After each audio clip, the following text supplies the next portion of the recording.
अनिला जी हमारे साथ हैं, भारतीय जनता पार्टी के स्पोक्स पर्सन। अनिला जी, प्रधानमंत्री नरेंद्र मोदी ने आज साफ साफ कहा कि कट्टरवाद और चरमपंथ पूरी दुनिया के लिए एक बड़ा खतरा है। इशारा पाकिस्तान और तालिबान के नेक्सस पर, लेकिन पाकिस्तान के हुक्मरान हैं कि सुधरने को और समझने को तैयार नहीं।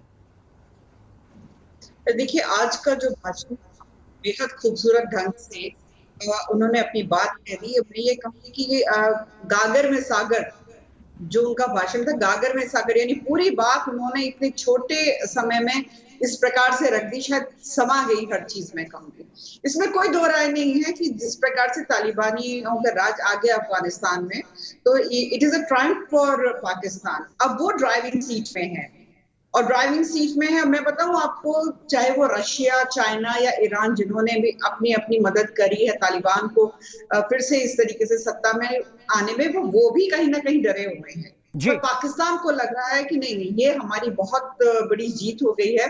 उसको लेके हमारे भारत के जो प्रधानमंत्री जी हैं, बेहद स्पष्ट शब्दों में कहा कि भाई एससीओ के जो मेंबर्स हैं, उनको ये चीज तय करनी पड़ेगी, ये नॉर्म्स तय करने पड़ेंगे कि कोई भी अगर प्रोजेक्ट्स भी आ रहे हैं उसमें ट्रांसपेरेंसी है नहीं है, स्टेबिलिटी है कि नहीं है, सारी चीजों को देखते हुए केवल, क्योंकि देखिए ऐसा है कि अफगानिस्तान में जिस प्रकार के आज हालात चल रहे हैं, अगर ये कहा जाए कि क्या भारत पे बहुत असर नहीं पड़ेगा, एक से एक यहाँ दानिशमंद लोग बैठे हुए हैं, अपनी अपनी बात कह रहे हैं, बिल्कुल पड़ेगा साहब। मैं उत्तर प्रदेश से आती हूँ, भारत का जो सबसे बड़ा, जो मैं कहूंगी आबादी वाला जो प्रदेश है वो उत्तर प्रदेश है। और अभी हाल फिलहाल में भी हमने देखा है कि किस प्रकार से जो टेररिस्ट जो है पकड़े गए हैं, महाराष्ट्र, दिल्ली से भी पकड़े गए, उत्तर प्रदेश से भी पकड़े, आए दिन पकड़े जाते हैं। और ये कहीं ना कहीं पूरे विश्व में, खासतौर से मैं कहूंगी कि भारत में जो इस प्रकार की एक्टिविटीज में लोग लगे हुए हैं, उनके लिए बड़ा खुशी का मौका है कि अफगानिस्तान में अब तालिबान जैसी ताकत आ गई है।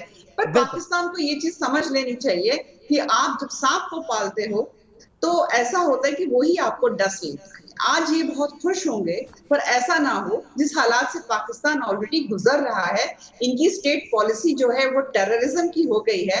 और कहीं ना कहीं अगर मैं तालिबानीज का बात करूं तो उनकी जो फंडिंग है, क्या है, illicit mining, illicit drug trafficking या फॉरेन फंडिंग आ जाती है।